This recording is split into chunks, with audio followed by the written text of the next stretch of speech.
So pretty much you, for this one, when you're starting, let me turn it this way. Oh, I locked the screen.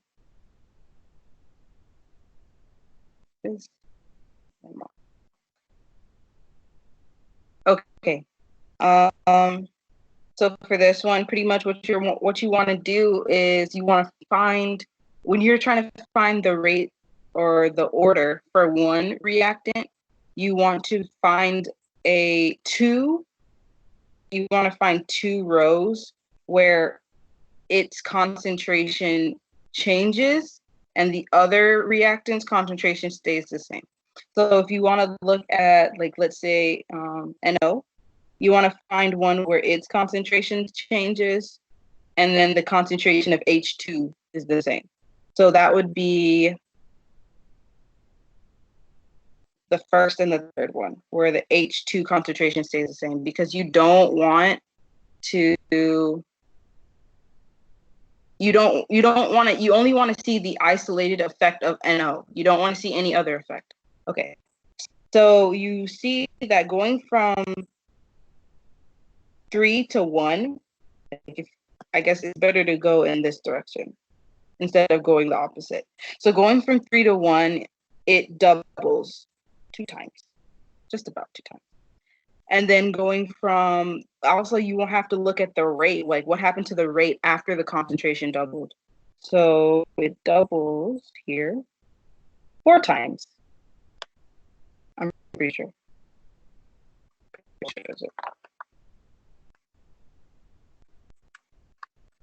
About 4 times. And you're gonna use rough estimates. It's not gonna be exact. So this is always where people get confused. So if I say, oh, it doubled once, and then usually people understand this one, but when it's the other way, like if it doubles and then the rate also doubled, people are like, oh, it's second order. No, it's not. So pretty much what you're trying to do is, you know that you double the concentration. And when you double the concentration, you quadrupled the rate. So you want to know what exponent makes 2 4.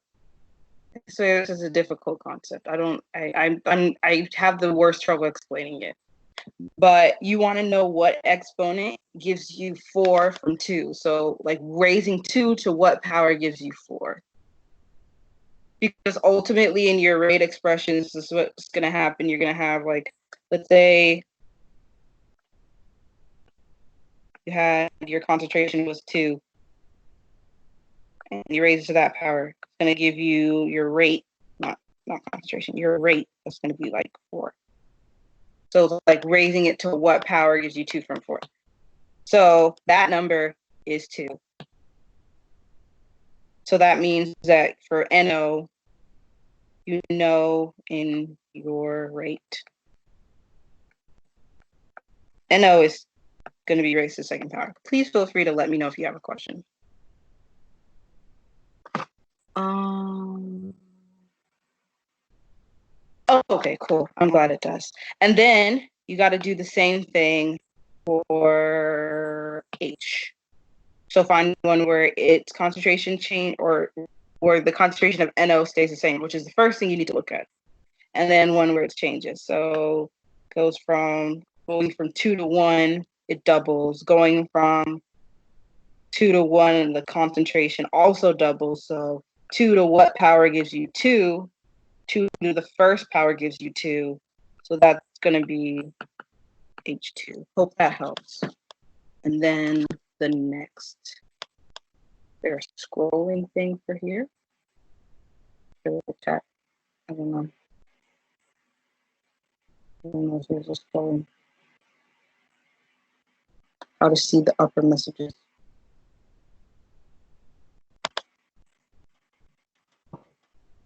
Okay, again. Okay, 10.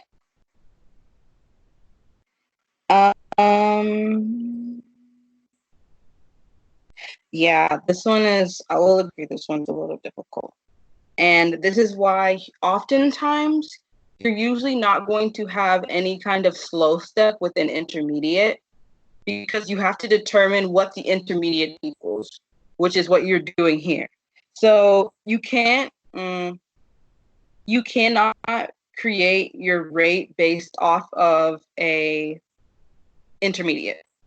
And Z is an intermediate because it's a product and then it's reactive, so it gets consumed. So you can only base your rate off of the reactant. So you know your slow step is going to look like this if you were to write your rate based off of just the slow step. Oh.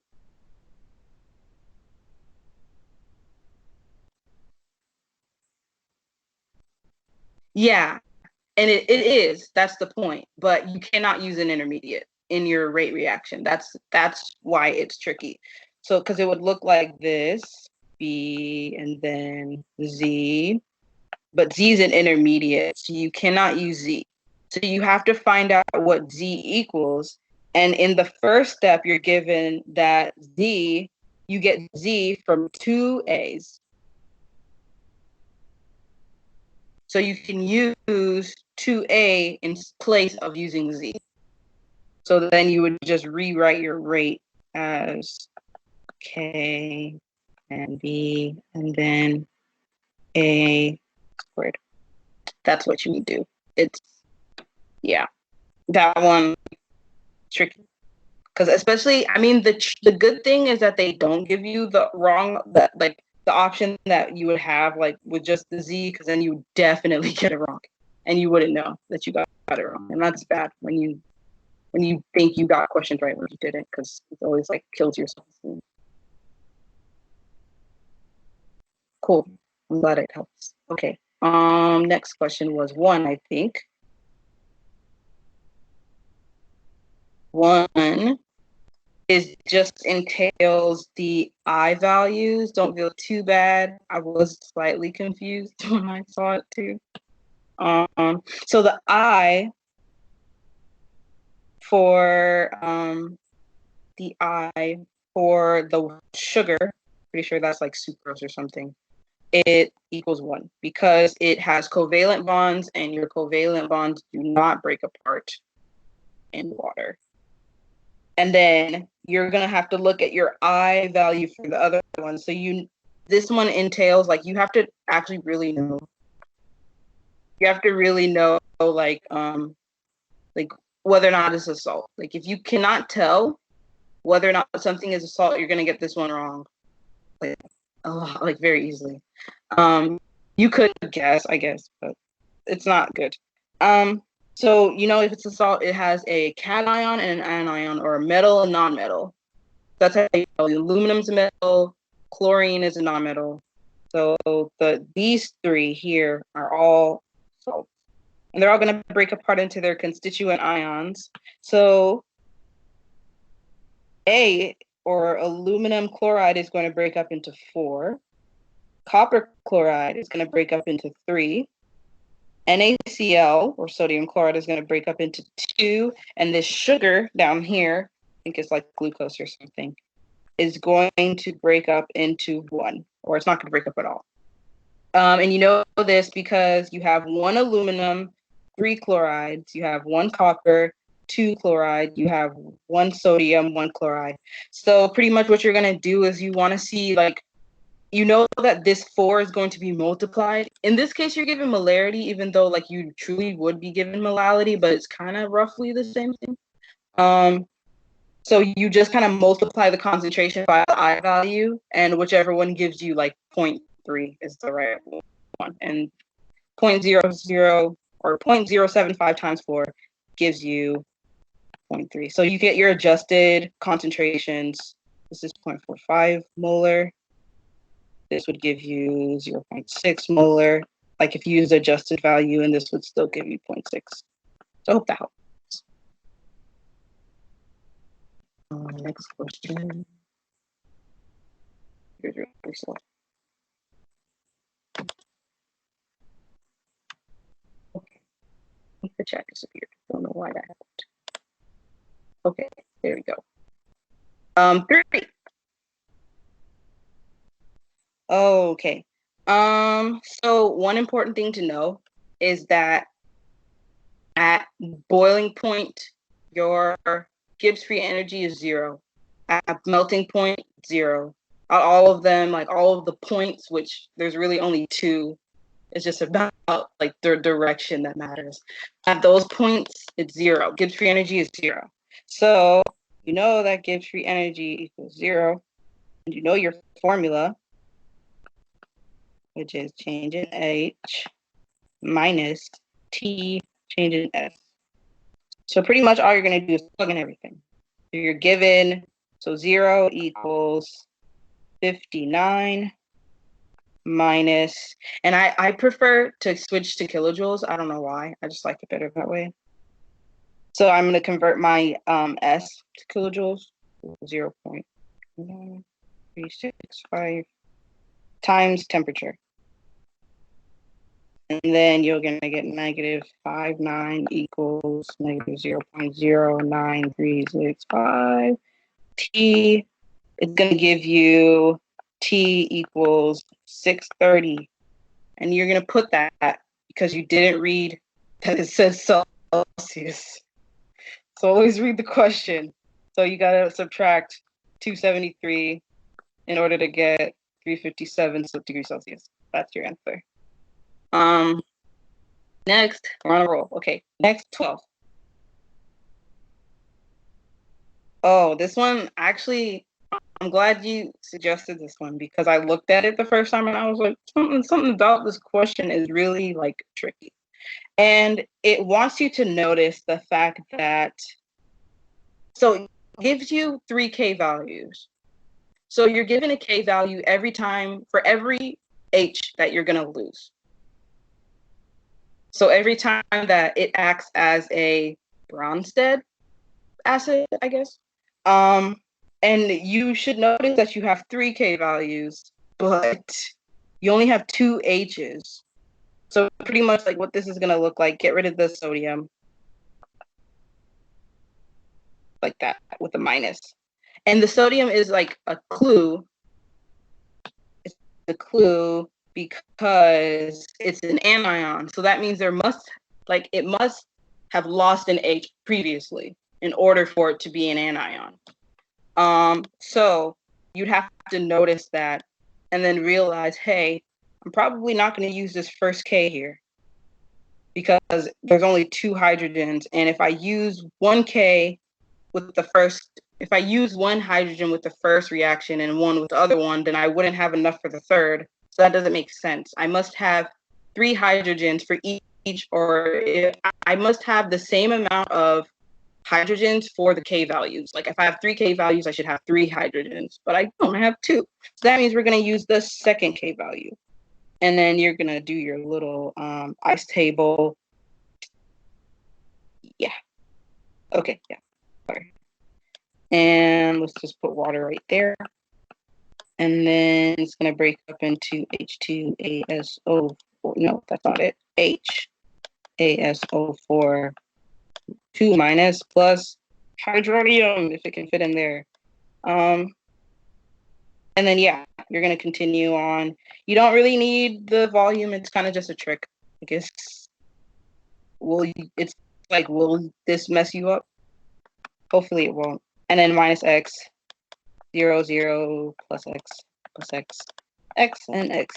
So then you're going to write your formula. So it's going to end up being, let's use orange, 1.1 times 10 to the negative 7 equals x squared over 0.1.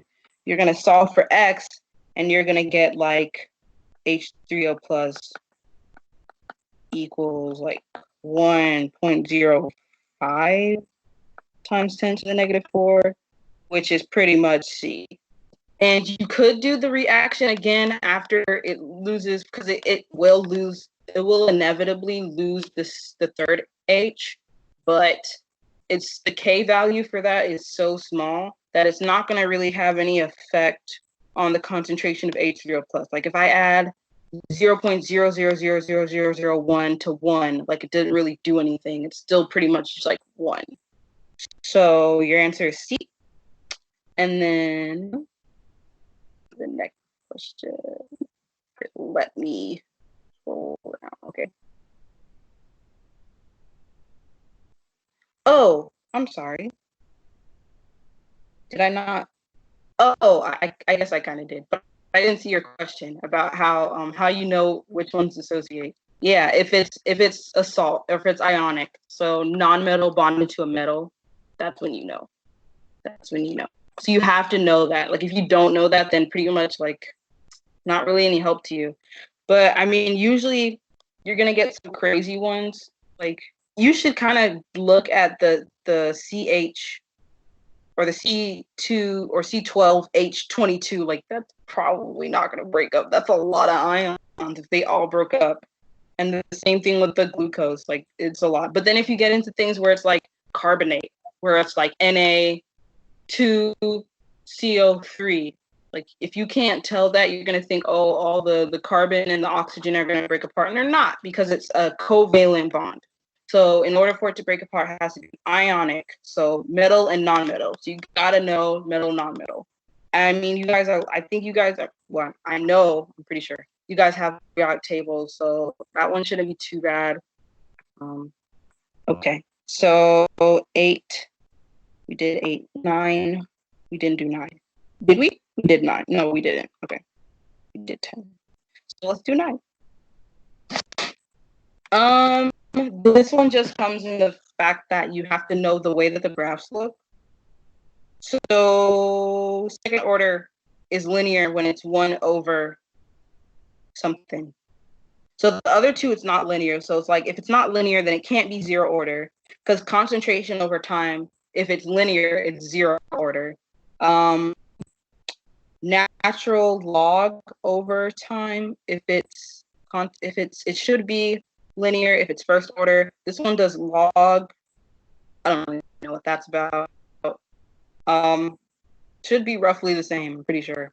I can't 100% for sure say that, but in this case, it doesn't matter because when you do 1 over the concentration, it's linear. So if it's 1 over the concentration and it's linear, it's second order. That's pretty much all that one is. Let's do 12. We did 12. Did we? Yeah, we did. I'm sorry. So 13. Okay, so this one really did trick me for like a good 10 minutes. I was like, I don't know what I'm looking at, or I don't understand it. This one was a good one. And it's because of the fact, like, they give you the KSPs, and usually anytime I'm given a number, I automatically assume it's either going to be the biggest number or the smallest number. But for this one, it wasn't the biggest or the smallest, it was in between. So I was like, what in the world? I can't even come up with an explanation for this. This has to do with the not stoichiometric coefficients. Yes, the stoichiometric coefficients. When you think about how this is going to be formed, for the first one, let me add a space. If I can, if it lets me. Okay, so you're gonna have 3 silvers plus 1 phosphate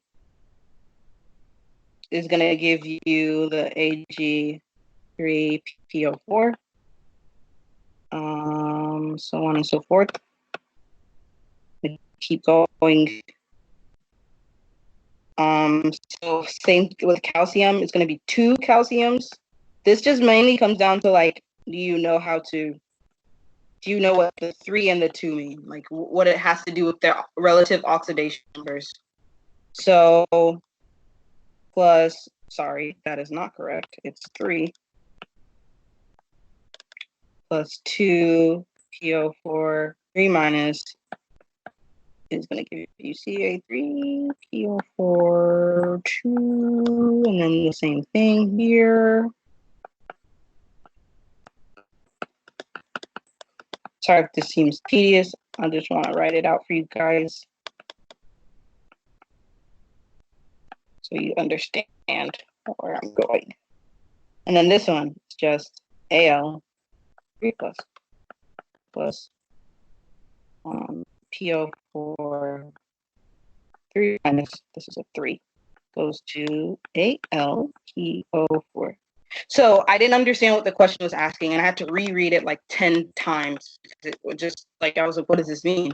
So it's saying which compound will precipitate when, like, which one is going to precipitate first. So which one is going to react first? Like when you have the low, because it's saying as you're adding this PO4, this phosphate solution, which one is going to react and form first? So you're going to see this salt before you see the rest of them.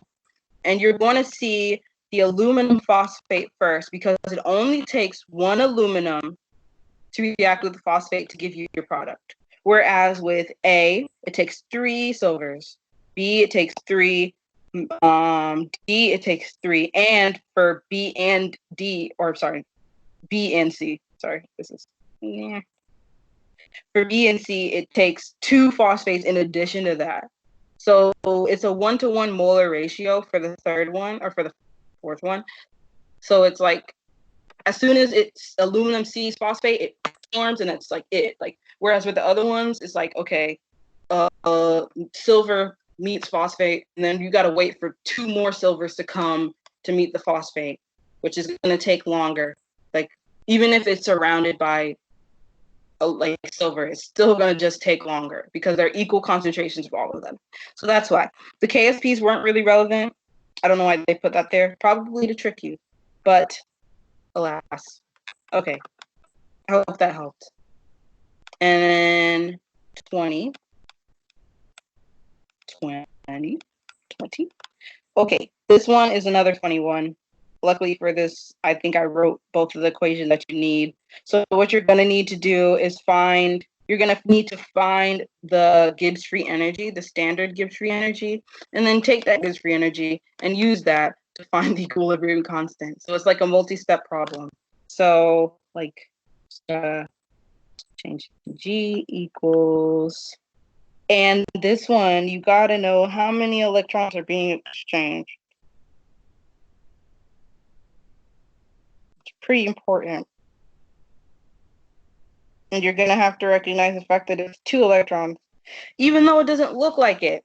And there's a reason why it's 2 electrons, because you have 2 bromines there. Is it 2 electrons? Pretty sure it's 2 electrons. I'm almost positive it's 2 electrons. Let me verify. Let me check. I don't want to give you the wrong answer.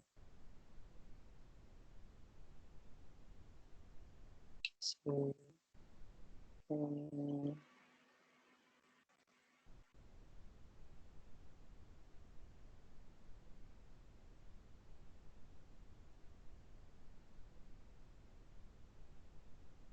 okay, it is 2. It is 2. I'm not crazy. Okay, for a second there. It's because you have 2 of these, and then BR2. It's not just BR like 1, it's BR2. So you have to take into account that you have 2 of them. So if you were to write the half reaction right there, like 2 BR minus those 2 BR2, sorry, that is an R, BR2 plus 2 electrons. And it's going to be like the same thing for the chlorine except flipped. So 2 electrons are being exchanged. And don't forget the negative. If you forget the negative, it'll be wrong. It's really important. And then Faraday's constant, which is this number times 0.283. Hopefully we're on the right track here.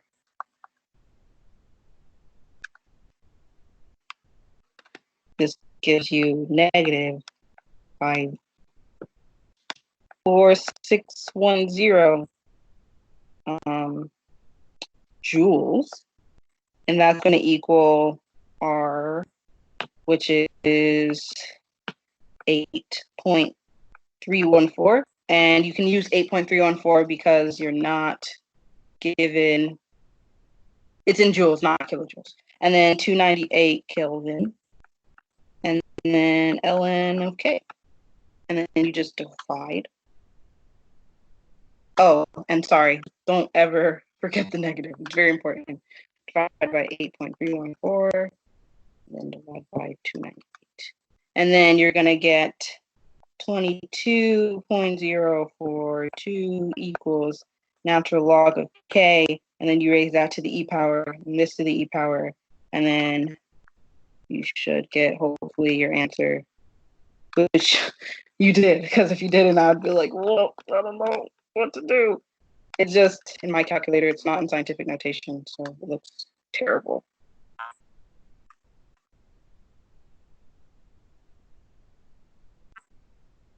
Yes, so 3. It's I got 3.7 times 10 to the 9. Similar.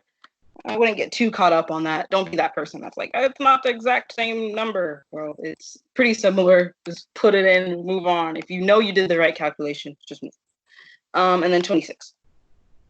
Also, I hope you guys are not asking questions because I can't see them. I'm not sure, but I'll just continue. So which statement is true for a reaction at equilibrium? All reaction ceases. That's not true. At equilibrium, pretty much what that means is that the rate of the forward reaction equals the rate of the reverse reaction. So if it's like it's not dead, that's why like the reactions themselves have not ceased. They're still going on. That's what equilibrium is. I'm sorry. The reaction has gone to completion. No, because the reaction would have gone to completion. That means the forward and the reverse reactions would be 0, but it hasn't. There's still forward reaction. There's still reverse reaction. The only thing is that they're equal. And then that's C. That's what it said. So this is pretty much just knowing the definition of a reaction at equilibrium. It's just the rates of forward and reverse reaction are equal. The amount of products equals the amount of reactions. That's not true. It's never true. Well, usually isn't ever true. It has nothing to do with the amount of product or the amount of reactant, because pretty much what the amount of reactant or product are going to look like at equilibrium has everything to do with your equilibrium constant. Like if you have an equilibrium constant that's greater than 1, that means you're going to have more products at equilibrium than reactants, but it's still at equilibrium. And then the same, or the other way, if your K value is less than 1, that means you're going to have more reactants than products at equilibrium, but it's still at equilibrium. It has nothing to do with the fact that it's not at equilibrium. It's still at equilibrium. It's just that at equilibrium, you have less product than reactant. Okay. And then 29. So for the hypothetical reaction, what is the equilibrium expression? This one is just remembering that solid doesn't go in there at all. Like it just doesn't. Never includes solid. So it's just going to be what D is. Never include solids, ever. I know like this might get tricky because of the fact that you're seeing like now that this is probably the first time that you're seeing reaction, like the rate constant or like the reaction rate and equilibrium at in the same place. So it gets kind of confusing. So it's like, oh man, like am I using only the reactants, or am I doing reactants and products? And remember, equilibrium is products of reactants. But even if you got confused, the rate or the expression for reaction rate is not there, so it wouldn't have hurt you too much. And then 40. Okay. For a system in equilibrium, the rate constant for the forward reaction is represented by Kf, and the rate constant for the reverse reaction is represented by Kr. Which equation represents the equilibrium constant for the reaction in the forward direction? This is a good question. I'm glad that you brought it up. So let's say that we have this imaginary reaction, A plus B. Sorry. Oh, I wanted. A plus B gives you C plus D. So what is the rate of the forward reaction? Or okay, let me write the rate expression for the forward reaction. So you get rate 1 equals Kf A times E. And this is just assuming, like, let's say we assume that all of this is like mono something. Like it doesn't, since you can't really determine the order of the reaction. We're assuming that all of them, it all affects. It doesn't matter. So we're just gonna make that assumption because you can't. And it's this part is not the part that's important. I'm just trying to like illustrate it to you. So rate 2 is the reverse reaction, and the reverse reaction looks like this: D plus D gives you A plus B. So this is a reverse reaction. Then you're going to use your K reverse is the concentration of C and then D. So you know that at equilibrium, the rate of the forward reaction and the rate of the reverse reaction are equal. Okay. So if you rewrite this as rate over rate of 1 over rate of 2, it should give you 1. Is this where I'm trying to go with this? I don't know. I'm confused. I think I confused myself. That's not what I was trying to do. Okay. They are equal. But let me do it some other way, because I think that's just going to confuse myself. And then if I confuse myself, I'll confuse you guys. Truthfully, it's more beneficial to just have memorized that, because I know that was like something that Dr. Baker went over in class, like right the beginning of equilibrium, like because you guys had done reaction rate constants and everything, and then it's like she switched over, and then she did this. Yeah, okay. So we can rewrite this. AF equals R8 of 1 over A times B. I think this is going where I want it to go. I hope it is. If it's not, then we'll just say that, you just got to memorize that.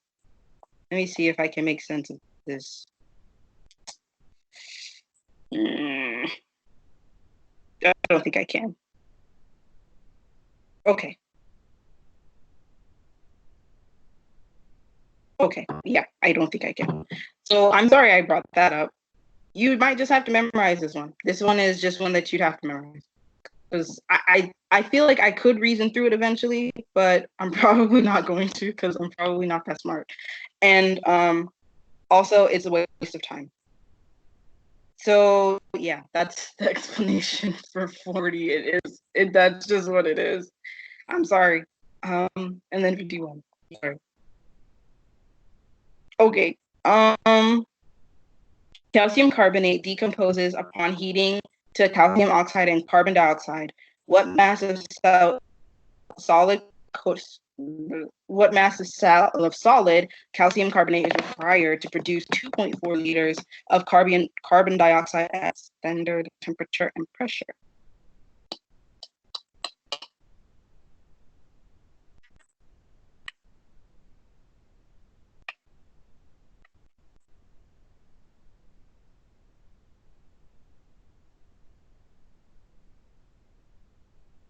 Okay. So let's see. I did not get to this one yet. But let's see if this. So calcium oxide plus CO2. And this is not balanced. How does one balance? Okay.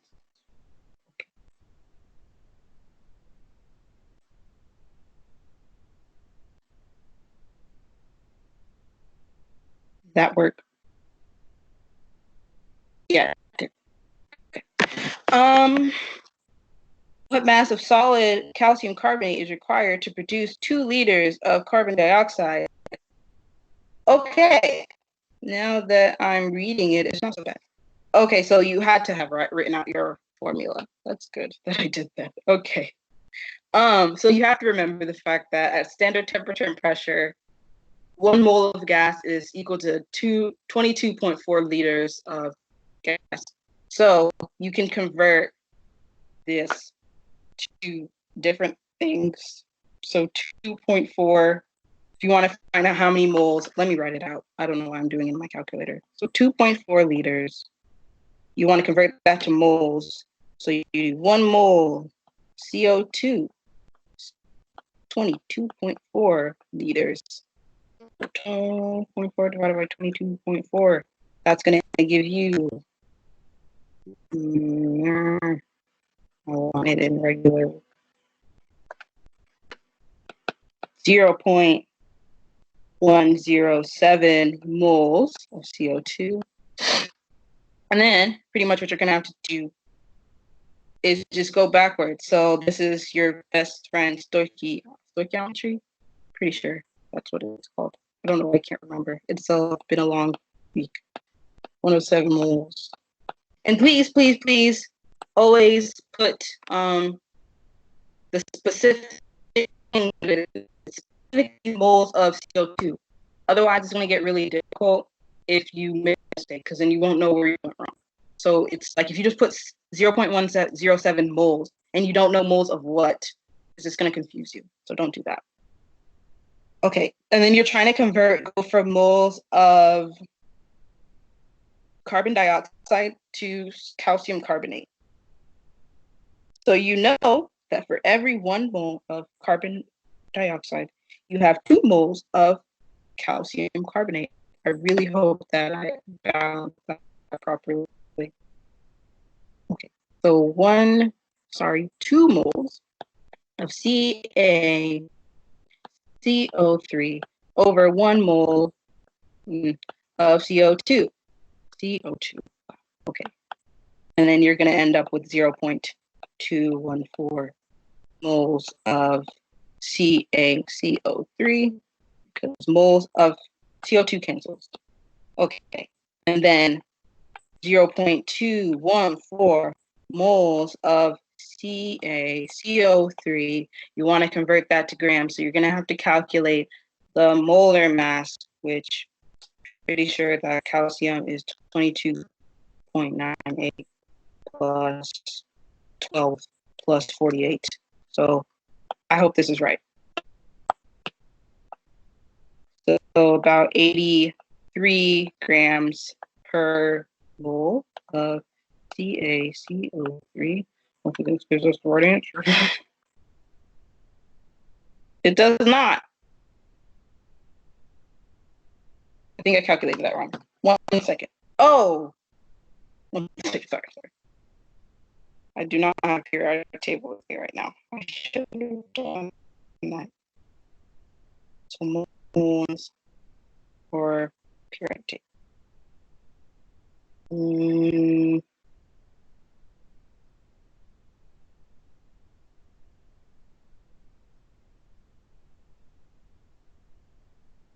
Oh, I think I put sodium. That's not right. I think calcium is 40.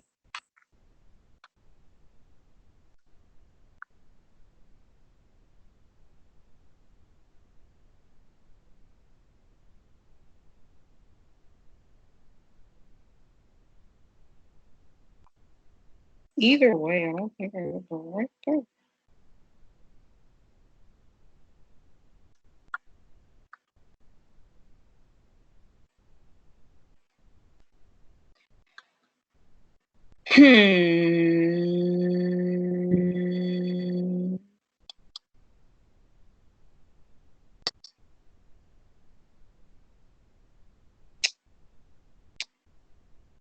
Oh, I'm so sorry.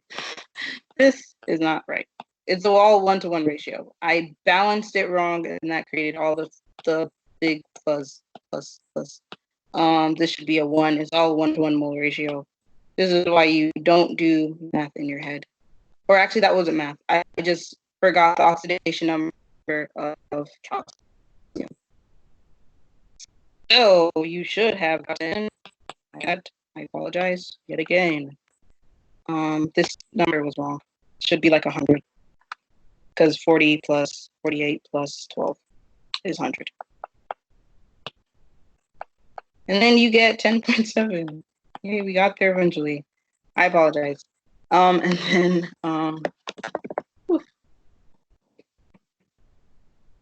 where am I? 55.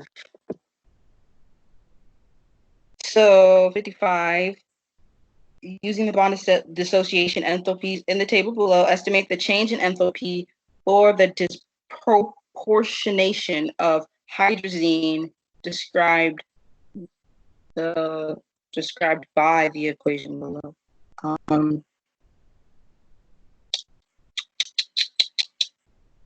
This one is kind of tricky because it assumes that you understand what hydrazine looks like, which I'm not entirely sure. But I'm pretty sure it looks something like this. Because it is neutral, so it should look something like that. But I will verify. But I can understand this question because how would you know what hydrazine looks like?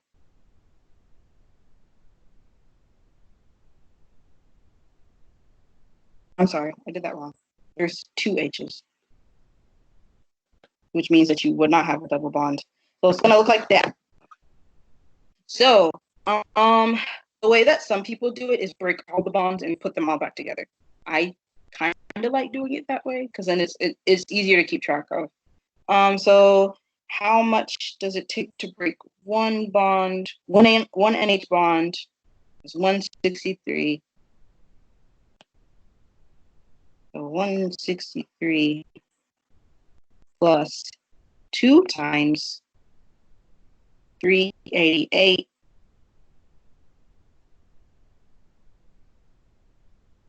4 times 388 because you have one NH bond, but 4 or one NN bond, 4 NH bonds, and then you're going to make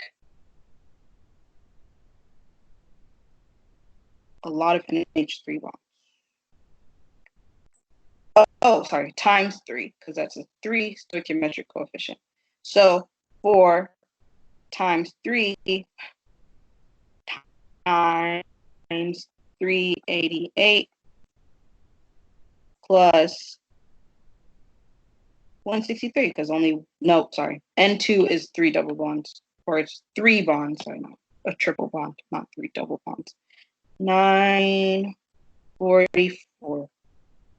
So this one's a lot, but it's a lot, but so there's many places to make mistakes. I make mistakes also. Please forgive me. 4 times 388. And then minus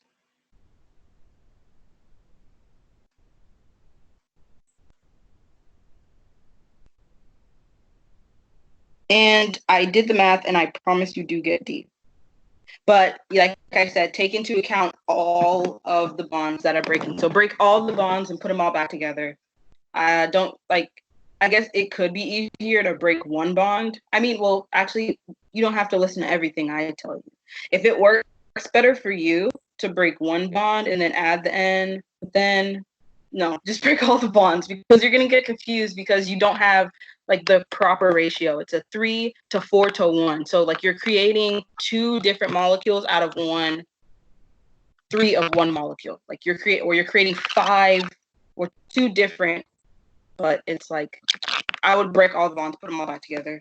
It seems tedious, but you'll probably make less mistakes. And then the next question is 11.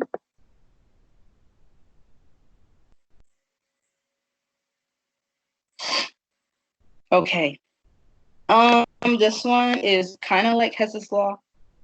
So pretty much you want to take these 2 reactions and make them look like this. So how do you make these look like that? First, note your reactants. So this reactant here is right there. And this reactant here is here and here. And then this product here is right there. So first of all, focus on the things that are only written once. So you don't want to focus on hydrogen or H plus because it's written in 2 different equations. If you try to balance hydrogen first, you're just going to mess yourself up. So you first focus on your sulfur.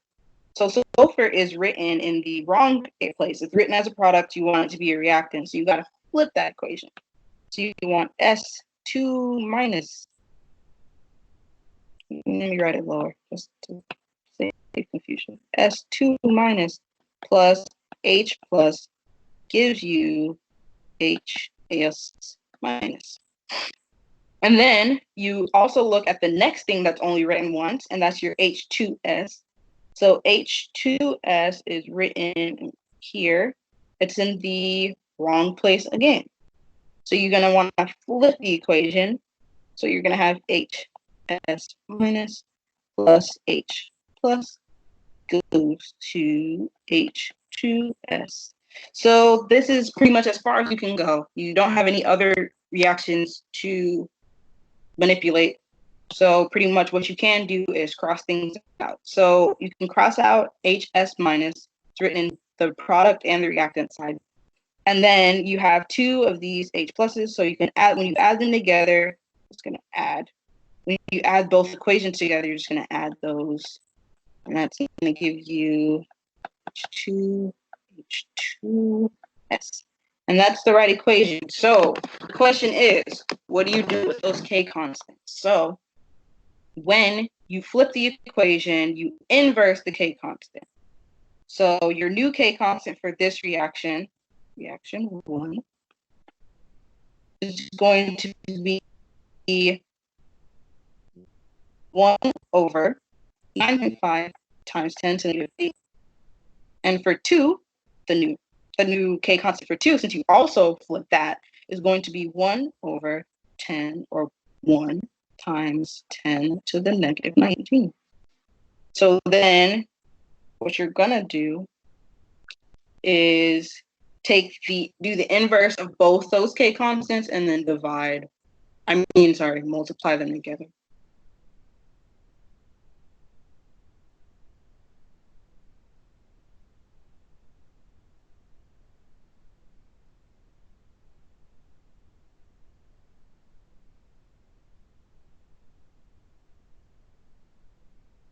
And you do in fact get 1.05 times 10 to the 10 to the 26, which is pretty big. This is a very favorable reaction. Like it favors products a lot. Okay, so that was 11.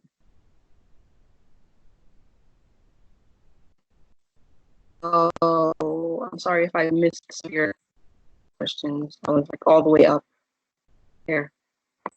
Thank you for calcium. I messed that one up. 23, I think. 23. 23 is a tricky one because it's like you either know it or you don't. So there's no amount of reasoning that you can do through it that will give you the right answer because you're just not gonna get it. It's because you can like write out the equations and you're still gonna get the wrong answer.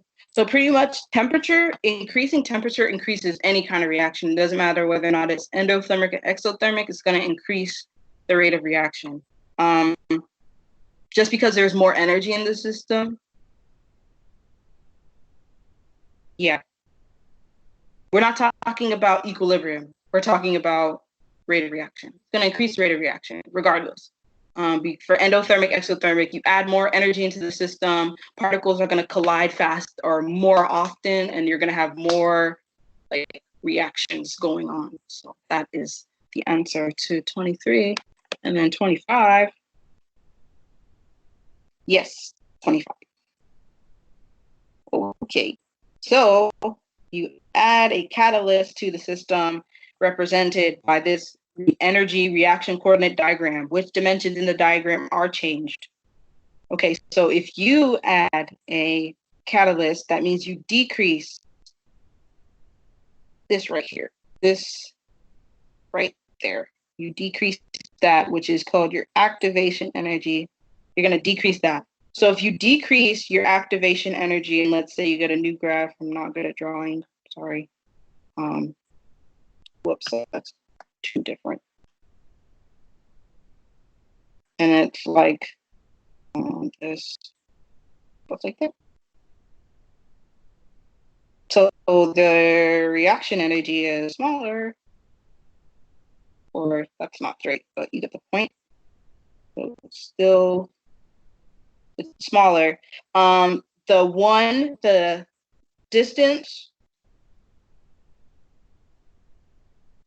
no, that's not the activation energy. The activation energy is going from all the way from the bottom, from the reactant up there. This is the activation energy, or what I wrote before was activation energy for the reverse reaction. But anyway, still 1 and 3 are going to change because this total distance is no longer so high once you decrease activation energy. And then the activation, it's pretty much the activation energies for both the forward and the reverse reaction. So if you add a catalyst, both the forward and the reverse reactions are going to be more energetically favored. It's going to take less energy for it to react. So 3 and 1 would decrease because 1 is the activation energy of the forward reaction, 3 is activation energy of the reverse reaction. Oh, that makes sense. Oh, it does. Okay. Let me see. Okay.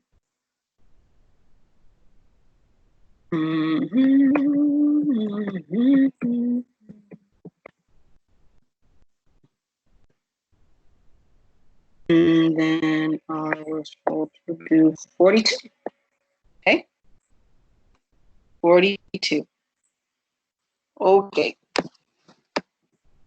So it gives you the gaseous, if gaseous water appears at a rate of 0.025 moles per minute, at what rate does ammonia disappear? Okay. So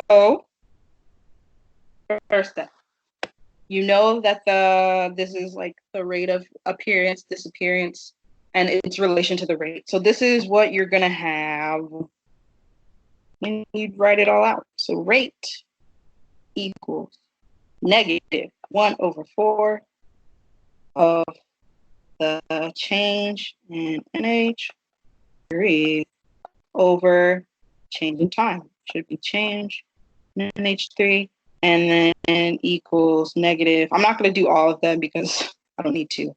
I'm only going to do O2 and ammonia over change in time. So you know that the rate of reaction is going to be 1/4 of the rate of disappearance for ammonia. So what you could do is just cross multiply. So like I know, and keep in mind, like this whole thing is the rate, not just the NH change, the whole thing. This whole thing is the rate. So I take this rate here, and you can do one of two things. You can either multiply it by 4 and then divide it by 5 to get the oxygen rate. No, sorry. Yeah. Yes. Divide it by 4. Divide it by 4 and then multiply it by 5. That's why you don't do math in your head. Because if you rearrange this, you solve for oxygen, which I should have done.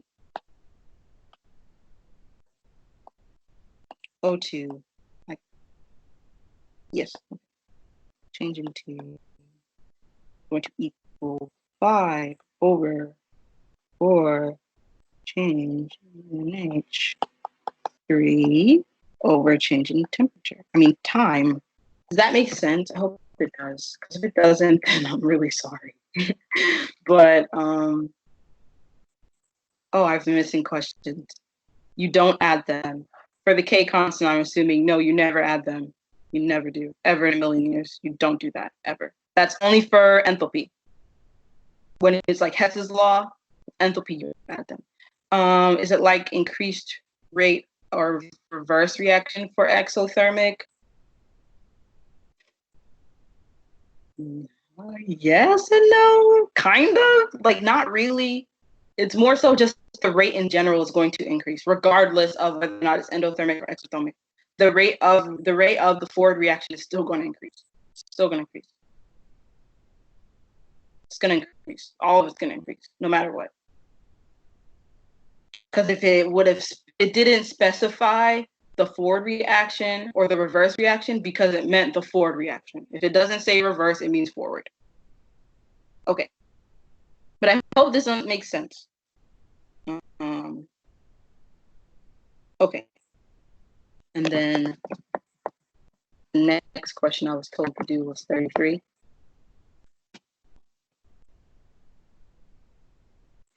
Okay, so when solid silver chloride and solid silver chloride is added to 100 ml of water, 1.9 times 10 to the negative 4 grams dissolves.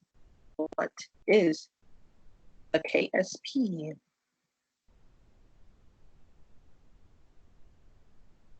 Get back to where you guys can ask me questions. Okay.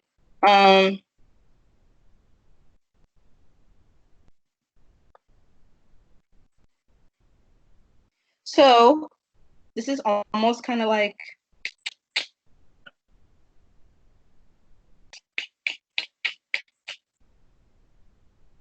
okay, let me write it out. You got A G, that's terrible. Solid is going to dissociate into Ag plus Cl minus. So pretty much what it's saying is that it doesn't give you a specific amount of solid that's going to dissolve, which is fun.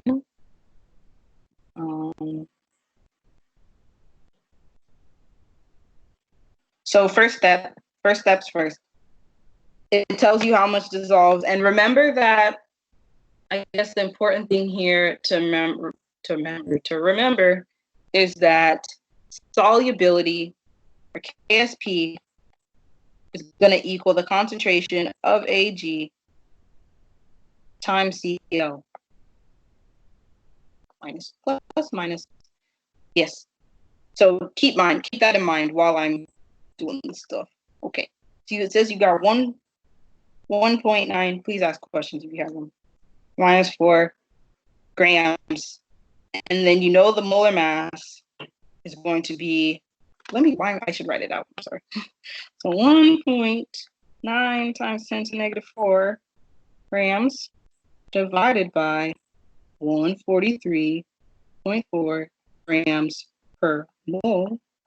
You can do it this way. You can do train tracks. I prefer train tracks, but I forgot train tracks like the second I did it, so I'm sorry. And then put that in your calculator, 143.4, and you're going to end up with 1.3 times 10 to the negative 6, and that's moles of whatever species is in there. It doesn't really specify. You can either say that it's Ag or Cl, but it can only be one of them. It can't be both. Like you can't say it's both of them together. It's one of them. I hope that makes sense because like I feel like I'm explaining it and it doesn't make sense as I'm explaining it. But I'm gonna continue. And then you're gonna take what you get, 1.3 times 10 to the negative 6 moles. You want molarity, so you're gonna divide by 0.1 liters, and you're gonna get 1.3 times 10 to the negative 5 molar. And then what you're gonna do is you know that this number here equals one of these. You don't know which one. It equals either the Cl or the Ag. It technically equals both of them. What I'm trying to say. So this number one you have in your solution, you're gonna have 1.3 times 10 to the negative 5 molar of silver, and you're also going to have 1.3 times 10 to the negative 5 of chlorine. So it's both of their concentrations, but it's like isolated. It's not both of them combined. It's both of them in general. If that makes sense. Like if you ever solve for KSP, I hope this makes sense. So you're going to take this number, and you know that KSP is this times that. So you know that this number, since they both equal the same number, you're just gonna square it. So KSP is just gonna be these 1.3 times 10 to the negative 5 squared. And that's gonna give you 1.3 times 10 to the negative 5. Sorry, I had the wrong thing in my calculator. That's gonna give you 1.7 it should give you 1.8, but I rounded, times 10 to negative 10. Don't round, or round as late as possible, especially if you get tripped up by numbers. And then I was instructed to do 55. 55. We did 55. I'm sorry.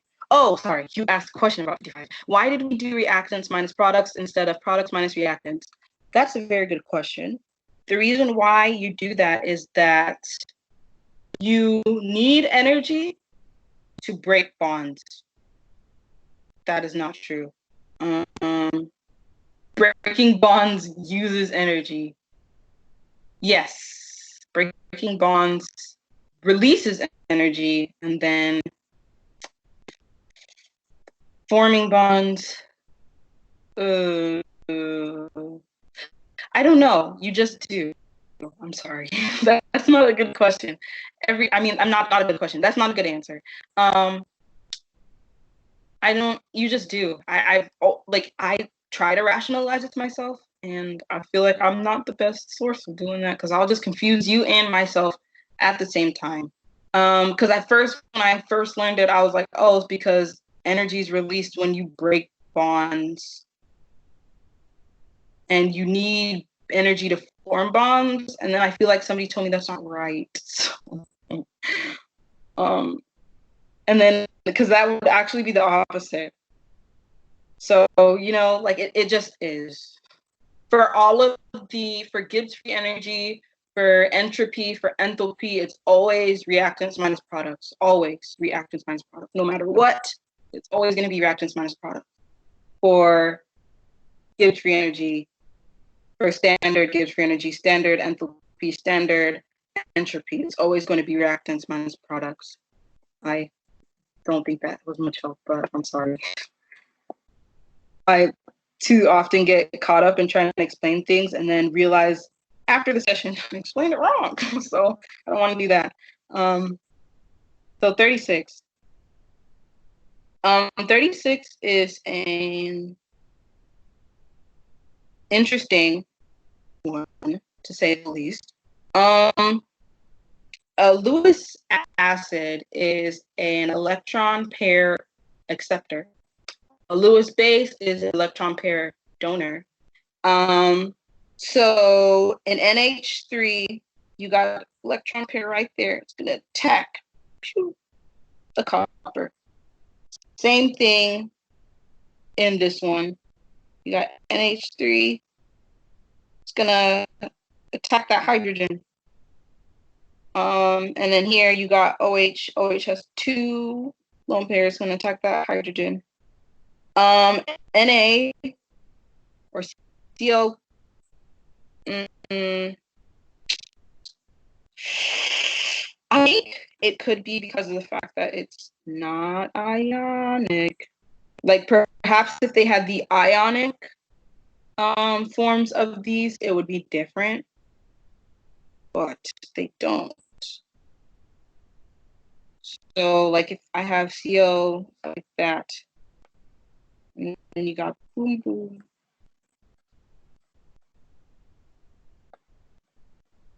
And then you got Na here, and then Na there. This doesn't necessarily immediately attack like that. It doesn't do that. I don't know. It just doesn't. Because this has to break. So it's not like an acid-base reaction. There's steps that are missing.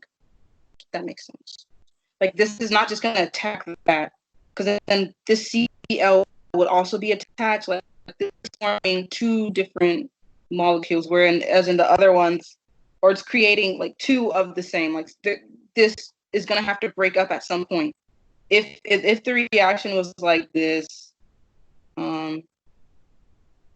Cl minus plus Na plus, then possibly, I guess, maybe you could call it this. I still feel like it's not like an ionic reaction. But then at the same time, because even though the product here is it's ionic, it's a salt, it's still like if you look at NH4 reacting with Cl, it's NH3 that attacks that hydrogen, and then it forms that ionic bond with the Cl. So there's something that's missing there. Like this is not the full, like you don't just, the Cl doesn't just attack the Na. Something has to happen with the Cl bond, the Cl-Cl bond in order for that to, so it's not a Lewis acid base reaction. Hope that that made sense. I don't think it did. Okay. And then, oh, I'm sorry. You said 36. I did 35. Okay. So the pH of a, I understand this one. This one's 36 is tricky because of the fact that you have to take into account that you have 2 OHs. So you've got to double this concentration. Got to double it. So when you take the POH, it's going to be negative log of 2 times 10 to the negative 3, because you have 2 hydroxide ions on your barium. So negative log 2, 3. And you're going to get 2.7, and then 14 minus 2.7 equals 11.3. And that's how you get that. So please pay attention to the fact that you're like this one, you're given two, there are 2 OHs for every, so like if you were to look at this, it's like yeah, here, you got an OH, here, got an OH, there, you got 2 OHs. So for every, like if you were to write out its dissociation, which is probably what I should have done, it's gonna go to Ea2 plus 2 OH minus. You have to take into account that you have 2 OHs, not just one. So for every barium hydroxide you got 2 OHs. So you got to double your concentration of barium hydroxide. Okay. And then, oh, you guys are asking questions. I don't know why it's not letting me see it. Is it always bonds broken minus bonds made with formations like this? Yes. I want to say yes. I just know it's always reactants minus products, no matter what. And then I was asked, why is it 37, 2.7, and not 3.4? What is 37? Oh, screen cut off.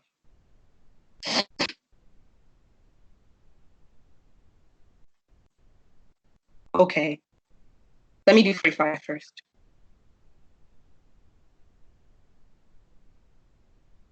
Cut off again. Tedious. Hope this is.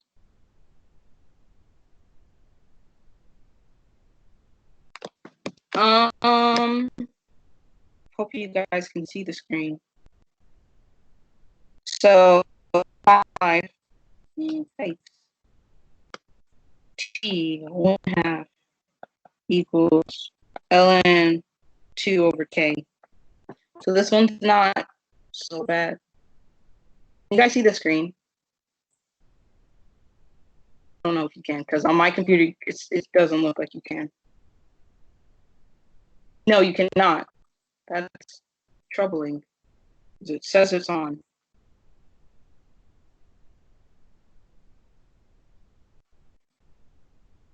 I think it's my Wi-Fi.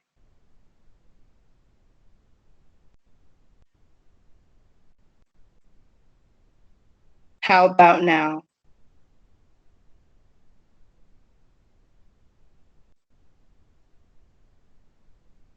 Still, can you, oh, it says you can see it on. Looks like you can. Let me see if it's working properly. Can you guys see me moving the screen up and down?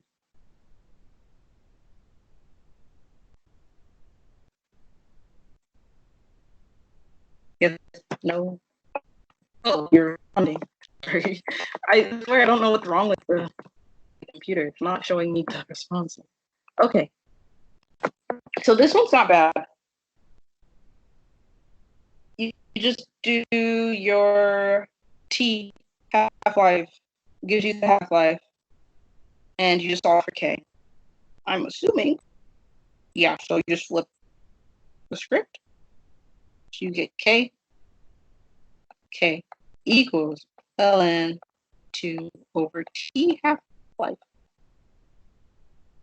So it's just ln of 2 divided by 19. And that gives you your answer, 0.0365. It's pretty exact. That's 45. Just half-life. Let me see if anybody said anything. Oh.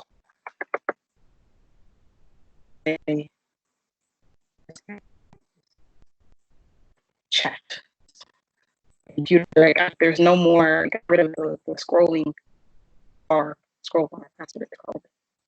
I gotta like manually, and then it glitches, and then it goes back. Any questions? Okay, that's good. And then why is 37 2.7 and not 3.4? Okay.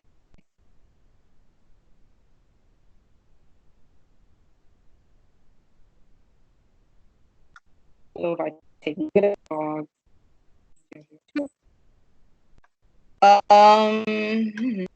that's a good question. I think I know what you did.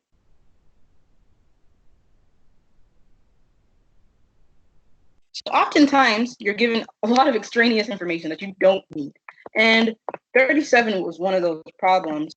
Remember that when you take pH, you only need concentration. Can you guys see the screen on 37? Because for me, it looks frozen. No, you cannot. Oh boy. This is fun.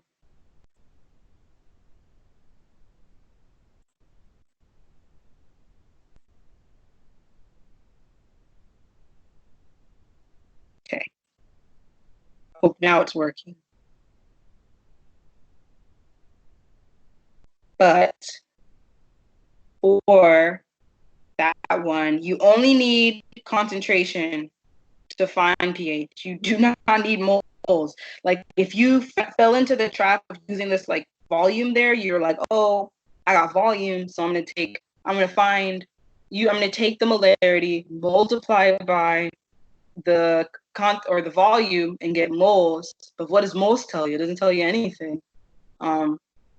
So you need concentration in order to determine your pH. Like this was like a trick. It was a trap.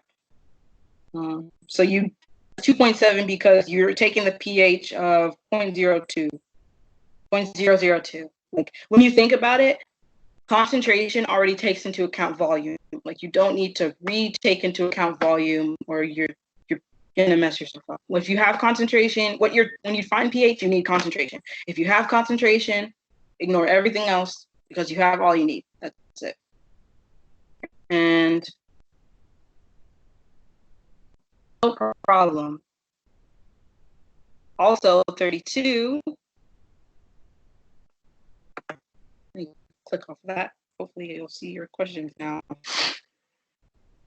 32. So this one you can't really like. There's no real formula for it. It's not like, oh man, I can like try to calculate. That's good news actually, because then it's like because at first you scroll down to it and you see the KB and you're like, oh man, I gotta do calculation, but you don't. So it's all good. Is the screen frozen again? I'm on 32. It looks frozen to me, but I don't know if it's frozen for you.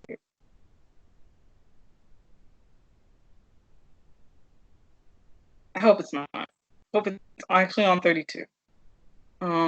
But I'll continue to talk until I figure out what's going on. So pretty much you remember that when you do a titration, the equivalence point of a weak base is acidic.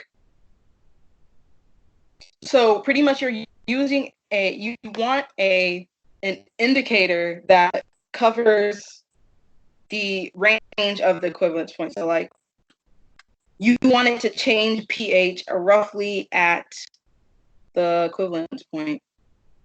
So you want the pH to be, you want the pH or the pH of the indicator to be you want it to be at the equivalent point. What I'm trying to say, you want it to be around the equivalence point, and you know that the equivalence point of a weak base is going to be slightly acidic.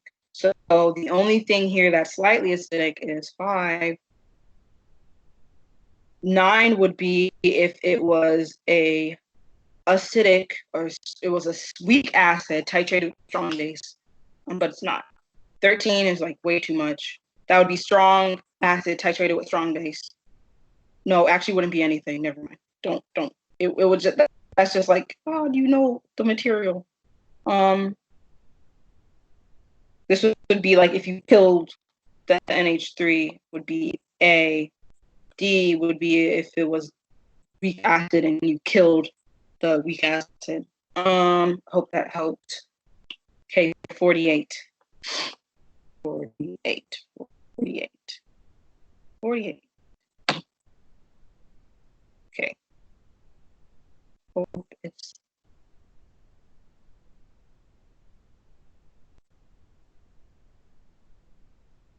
hope you can see my screen.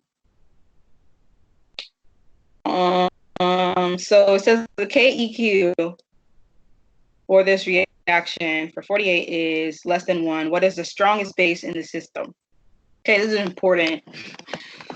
Like what I was talking to you about, K values or equilibrium constants, where it talks about what the equilibrium constant being greater than 1 or less than 1 tells you at, or tells you about the relative amount of reactive product at equilibrium. So it says that the K value is less than 1. So if it's less than 1, that means that you have more, you have more reactants. So you have a greater concentration of reactants at equilibrium. So what does that mean? What does that mean? What that means is that pretty much, okay, so an important thing to remember is that when you have a strong acid or a strong base, they don't want to stay strong. They want to do everything they can, like a strong acid, like HCl, for instance. Cl does not want the hydrogen. It's a strong acid because of the fact that it wants to give away the hydrogen as soon as possible. As soon as it encounters something like even like relatively basic, it's like, please, hydrogen. Species is not going to want to exist as much. So if you have greater concentration of reactants, that means your basic species, the stronger base, must be a product because you're going to have less product than reactant. So you're going to have less of the stronger base. You should have less of the stronger base because a stronger base is going to want to dissociate more.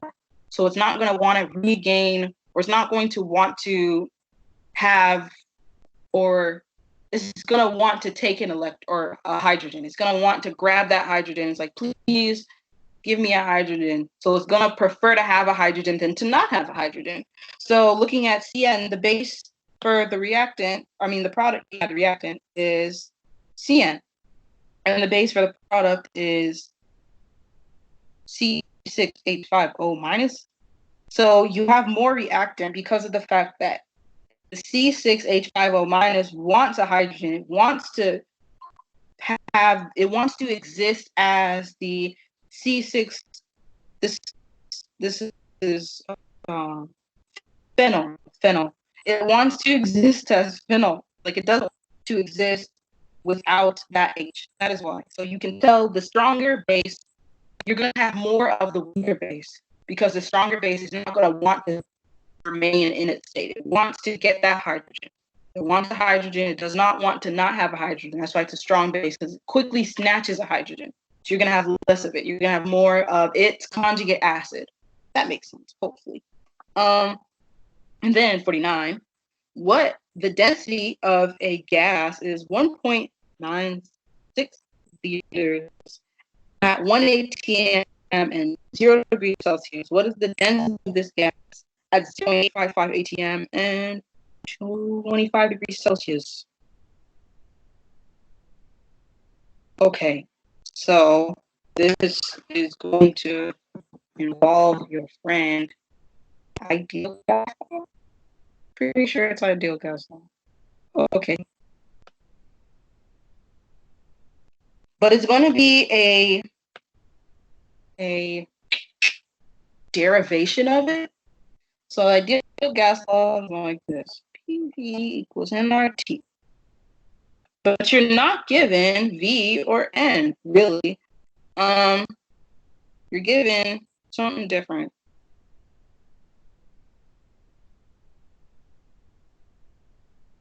Okay. You're given grams. You're given density. So there's a trick. So pretty much, how do you get from moles to grams? You get from moles to grams by multiplying by molar mass. So first things first, let me do this first, is let's get N over V on the same side. So N over V equals P over RT. But you don't have N over V, you have mass over volume, which is density. So you want to know what you need to do to moles in order to get mass, which is multiplied by molar mass. So you gotta, but you can't just multiply N by molar mass. You can't do that. That's not how like math works. You gotta multiply both sides by the molar mass times molar mass, big MM, and this is also, it's not enough space, molar mass. So then you get density equals molar mass times P over RT. I think I derived that right. Yes, I think I did. So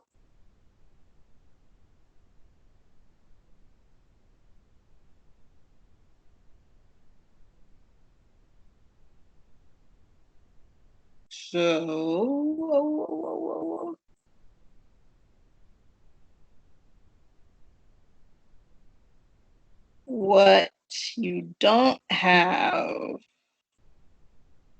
Oh, yes. Okay. I'm sorry. No problem. I'm sorry I didn't finish fast enough. What you're trying to solve for is molar mass. I'm sorry. I got like tripped up. Okay. So I hope that formula, the formula I did, like helped you to understand what, like the relationship between density and then the ideal gas law. So then pretty much what you're gonna do is go backwards. So you gotta solve for molar mass because you're gonna need that again in the other thing. You're gonna need that in the second part of this question. So you're gonna solve for molar mass. So molar mass is going to equal density times RT over P. So molar mass is going to equal 1.96 times 0.0821, and you're using 0.0821 because you have ATM. Okay. And then times your temperature, which is 273 Kelvin. And then pressure is 1. So your molar mass is going to be, wrong thing, 1.96 times 0.0821 times 273.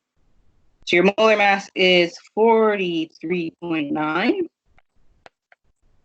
And then you're going to use this and put it in here for the new, when you're going to solve again. Like you're going to solve for, because they give you the second part, they're saying, okay, if we change the volume, not volume, if we change the pressure, if we change the temperature, what's the new density? So you're going to take this to determine the molar mass of the gas because you need that's very important. So then you're going to find sulfur density now. So density is going to equal 43.9 times your pressure, which is now 0.88 or 855 over 0.0821 times 298 Kelvin. So you're going to get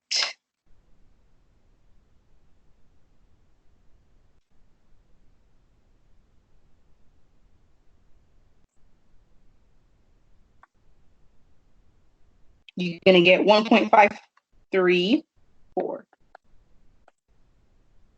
grams per liter. Yes.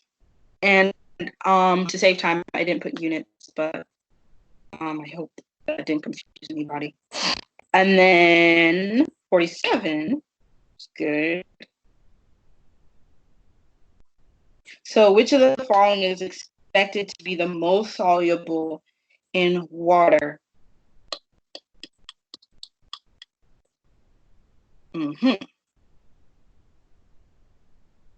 Okay, so to help for this one, I'm going to draw them out. So this is what N2 looks like. And then O2.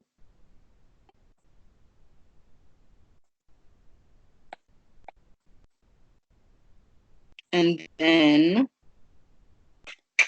B. I'm not going to say what it is. I can't remember. I don't know the name.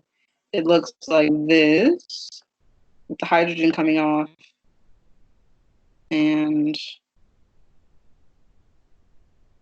like, I don't know, 2 carbons going off. Two double 2 carbon chains. Yes, that is the fast answer.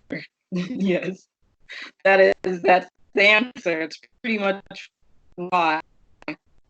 But I guess I wanted to show like why. I know you guys are again, but I really don't want to have to draw out all of the carbons a lot. But it's gonna look like this. And I guess I did it out because I wanted you to see that D does not have any hydrogens. So NH is capable of hydrogen bonding and is capable of hydrogen bond it's a hydrogen bond donor and a hydrogen bond acceptor. So it's better. Whereas this, which is diethyl ether, is not capable of that. It's only capable of accepting. Okay, I'm gonna go to 54. This is all jumbled together. Yes, actually, yeah.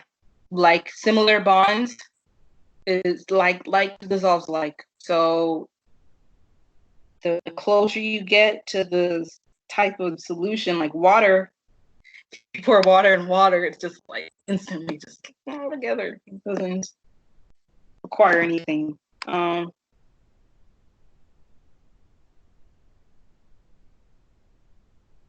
Okay, so 54. So the heat of formation of magnesium oxide is negative 602 kilojoules per mole. When 20.15 grams of magnesium oxide is decomposed at constant pressure, according to the equation below, how much heat will be transferred?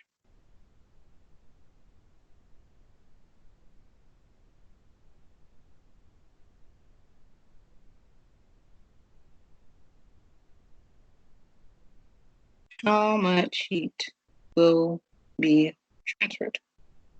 Okay, so you have to remember MgO.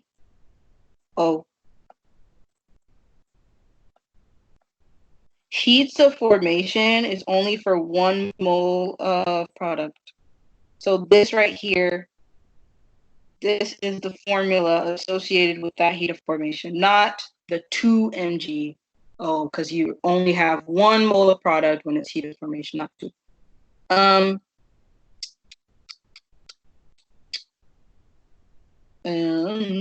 Okay. First step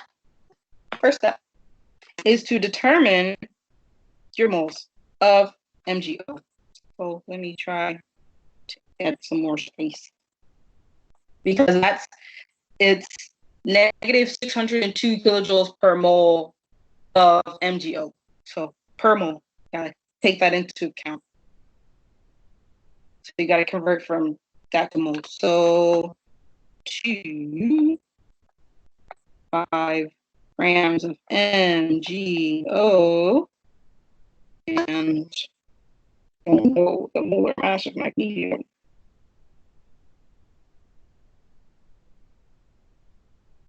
Start.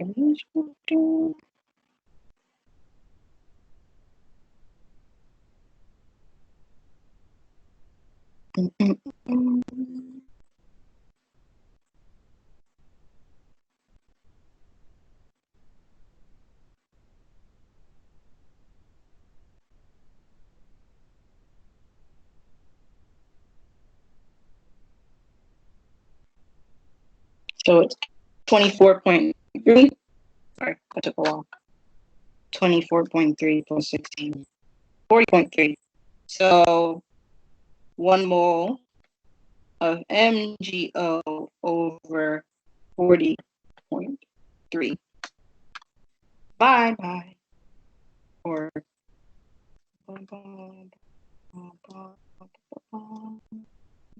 it's exactly 0.5. Zero equals 0.5 moles of MgO that you have.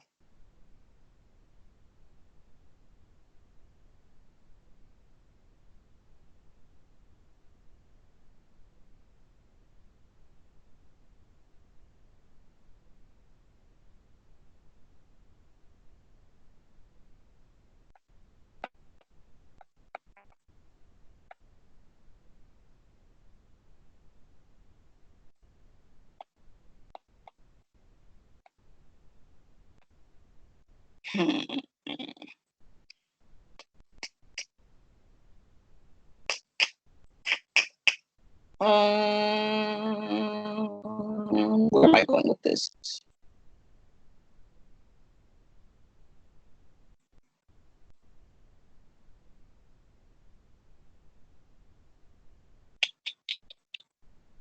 Oh, I'm sorry.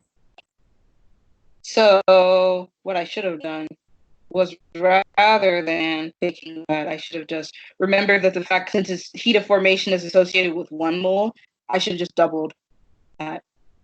So 204 kilojoules per mole associated with that equation. Yes, I think so. I'm not entirely sure.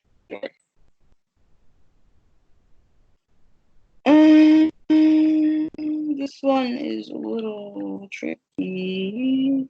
Perhaps I forgot how to go about it.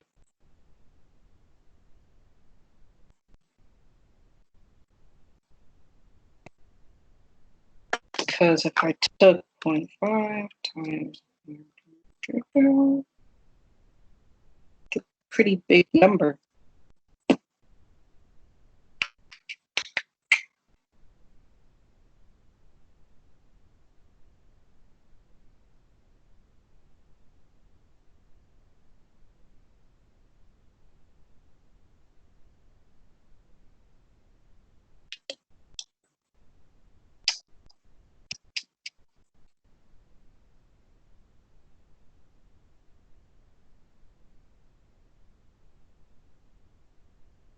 I know that the heat of formation is for 1 mole, though. So I'm not entirely sure why this wouldn't work out, but it wouldn't work out to get that number.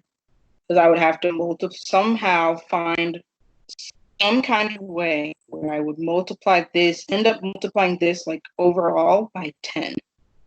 And I can't think of how that would happen.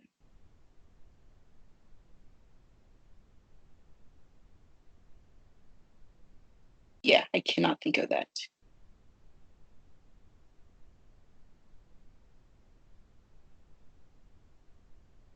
I apologize. I don't think I can answer this question. Perhaps whoever asked the question, Tina, I would probably just work it out later and then send it to you. Because I think that would be more helpful if I just sit here and try to figure it out. And then 57. So a gas has the same density at 564 degrees Celsius and 1.5 atm as that of a gas of O2 at STP. Or which gas has the same density?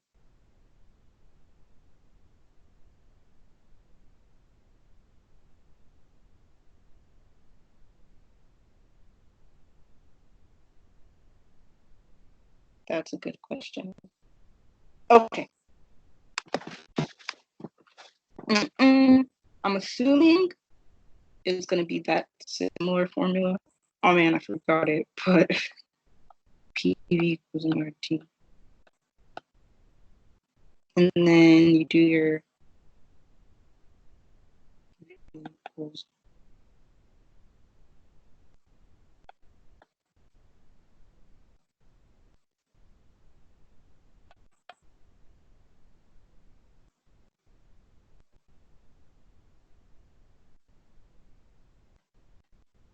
So I'm assuming you'd use this formula. I can't imagine why it would be so much different. I would assume it'd be a very similar molar mass. So I can't imagine why it's SO2, because that's pretty big. Whereas I would probably better off, like, I could imagine it being N2 closer, but let's see. So the molar mass is, so density equals 32, because you got 2 oxygens times 1.5 over 0.0821 times their temperature, 546 plus 273, which is 819. I would assume that some other factor would also be changing, but that's not what's happening. So 32 times 1.5 divided by 0.0821. So density is 0.71 grams per liter. And then if I were to do the same thing with SO4, the sulfur 32 plus 32 times 1.5.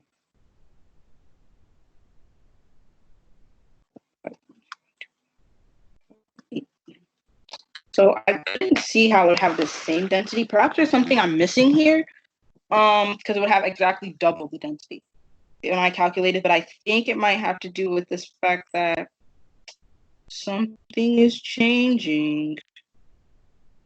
Oh, I'm sorry. I read wrong. I read really wrong. Okay.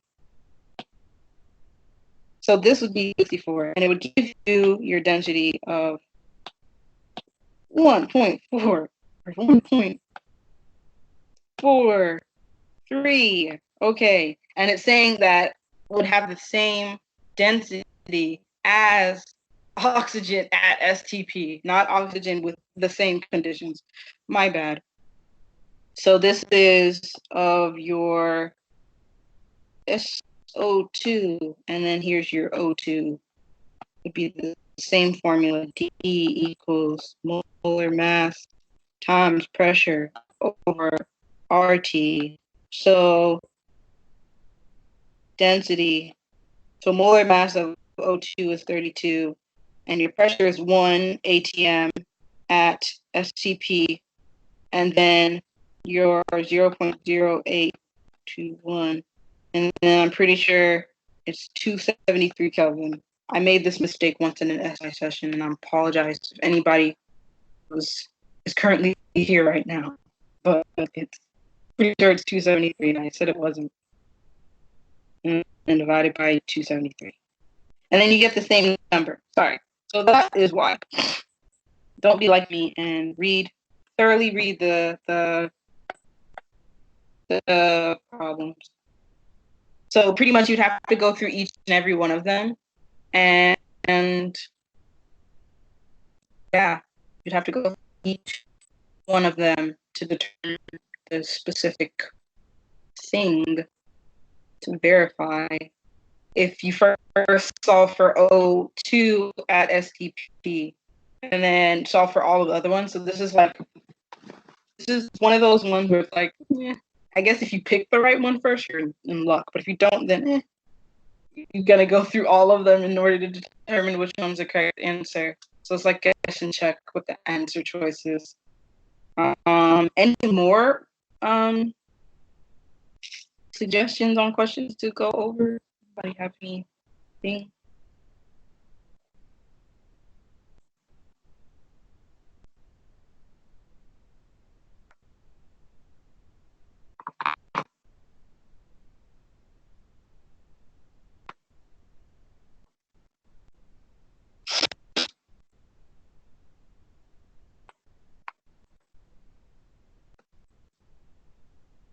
Ten, 2, 10, 7.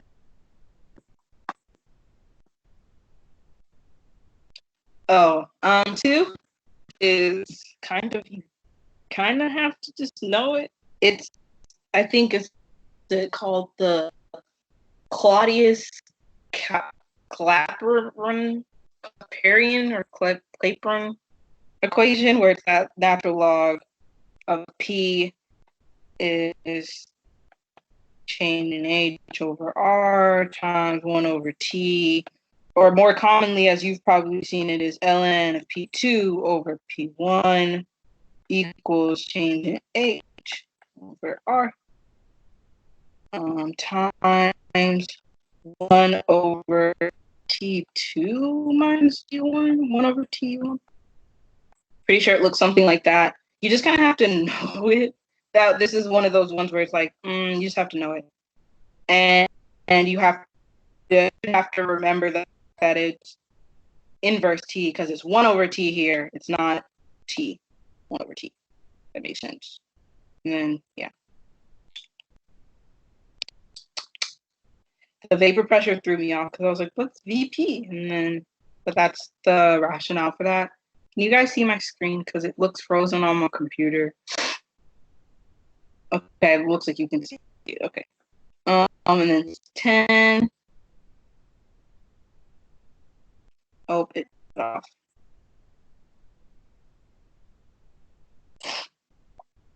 10. We went over 10, but I'll go over it again. Oh, cut off again. I got pretty bad Wi-Fi here. So for 10, pretty much you know that the slow step is the rate determining step, but you have to take into account the fact that Z is an intermediate and you cannot use intermediates in your reaction rate. So pretty much what you had to do was determine how much or what reactant gives you Z, and like how much of that reactant gives you. So here you have 2A gives you Z. Like 2 of A gives you Z.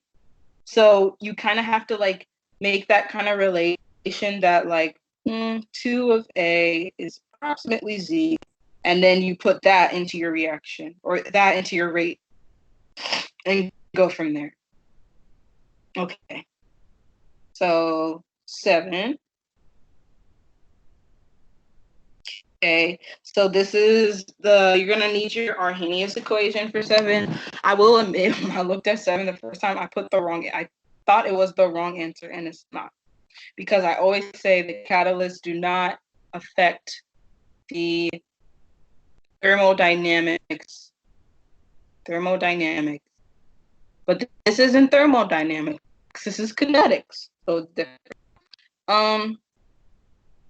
So catalysts do affect the kinetics of the reaction. So pretty much the reason why, so the increasing the temperature has an effect because temperatures in the equation, the Arrhenius equations right there, temperature, and then catalyst decreases your activation energy.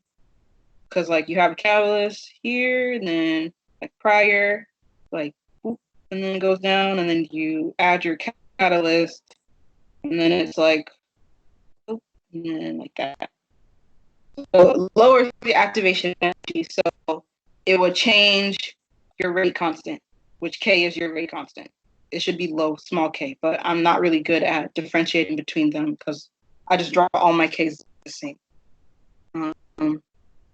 Rate constant is affected, but not the rate. The rate is affected. If the rate constant is affected, the rate is affected. The only thing that a catalyst won't change equilibrium. Equilibrium, that's thermodynamics. This is kinetics. So kinetics is like the speed of reaction, like how molecules are colliding, whereas thermodynamics is like, oh man, it's not the same thing. I'm pretty sure it's thermodynamics. I feel like there's got to be, maybe it is kinetics, but it's not the same thing. Is what I'm trying to say. Is that for equilibrium? Well, equilibrium technically is kinetics, but it's not. It's not really. Let's just say that catalysts will never affect equilibrium constant in a million years. If they do, you can come find me. I promise you it won't. But for rate of reaction, it does, because it affects the activation energy, and anything that affects activation energy affects the rate. Hope that helps. And then hope that didn't confuse you further. 53.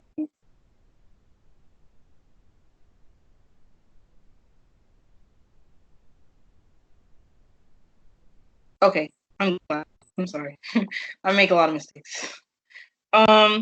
So a system consists of a gas contained in a thin balloon.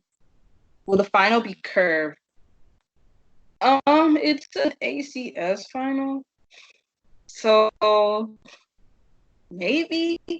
I'm actually not sure.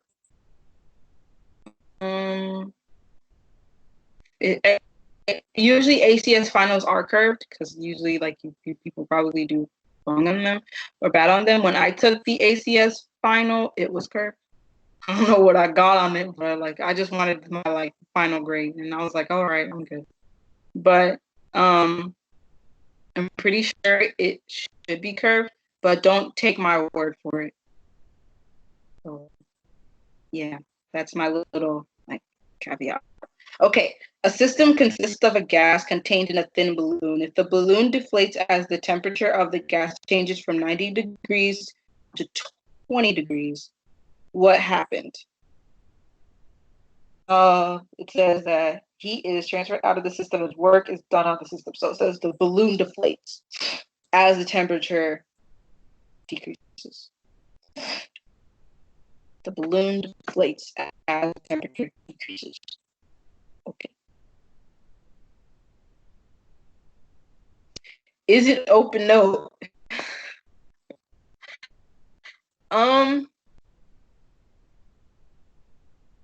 Technically any online class is open note.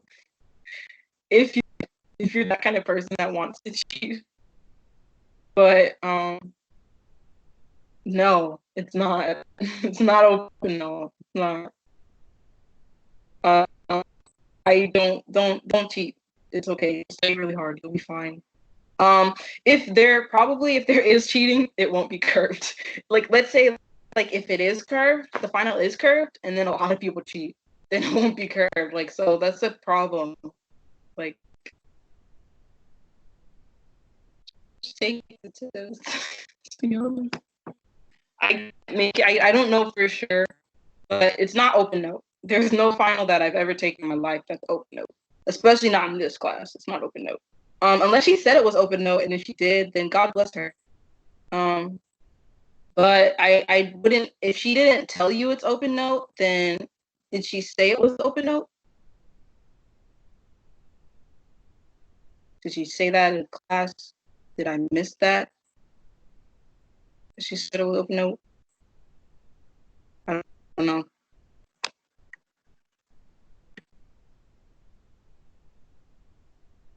She did not say. If she didn't say it's open note, it's not open note. Because it's a pretty big thing. Like having an open note exam is like, yeah, they would tell you that. But if she didn't tell you, then it's not open note. And it might be something that another professor is doing, but she might have decided not. And yeah, okay.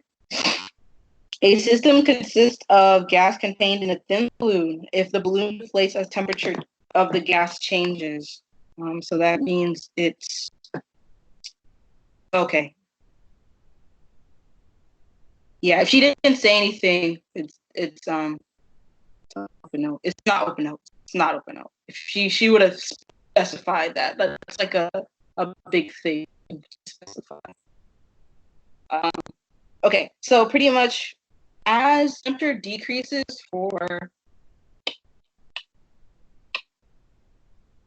sometimes in certain situations the heat decreases and it gets smaller. So the balloon is getting smaller. So that means the outer environment is pushing on the system, making it smaller. The thing that's changing is your temperature.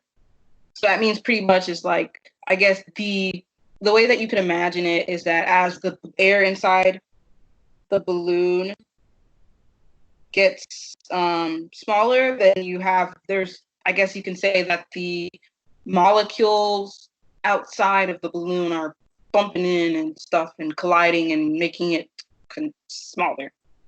So if that's happening, then it's outside things that are working on the system that are making it smaller. If it got bigger, then it'd be the opposite because the molecules inside the balloon are working like really fast, pushing out, doing work on the outs, doing work on the surroundings. And heat is transferred out of the system because the temperature decreases. So anytime your temperature decreases, you're losing heat. So it couldn't be into the system. If it was into the system, that wouldn't quite make sense because it says it's losing heat. So it has to go out. Heat doesn't just disappear, it goes out. But like, I guess that's probably one of the hardest things to understand. Like for me, like I would think that boiling like water, not like boiling water, but like a hot cup of water, I'd be like, oh, that's endothermic because it's hot, but it's not. It's exothermic because it's giving off heat, whereas a refrigerator is endothermic because it's absorbing heat. Hope that helped. Any more questions? Are you guys kind of like bummed out, tired of studying and stuff? Any more questions?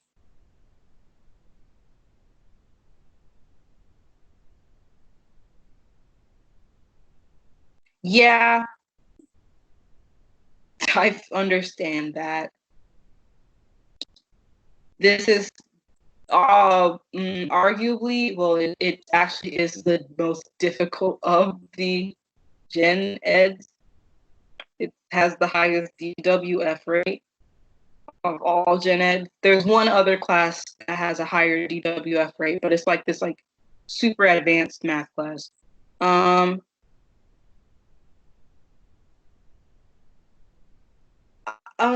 ACS finals usually are curved. So I wouldn't be too worried about it. I'm pretty sure it's gonna be curved, but I don't want to give you any kind of promise, and then it's like, oh, it wasn't curved. We're gonna go talk to her because I slacked off because I didn't think I had to study. I would say just don't worry about it because the more you worry about it, the worse it's gonna get. I am welcome. I am You're welcome. That is what I meant to say. I hope I helped. I know sometimes like I feel like I'm confusing. Um, also didn't get to go through the problems like beforehand as much as I wanted to. I hope I helped. I hope I didn't confuse anybody. That's always my biggest fear is that like I confuse you.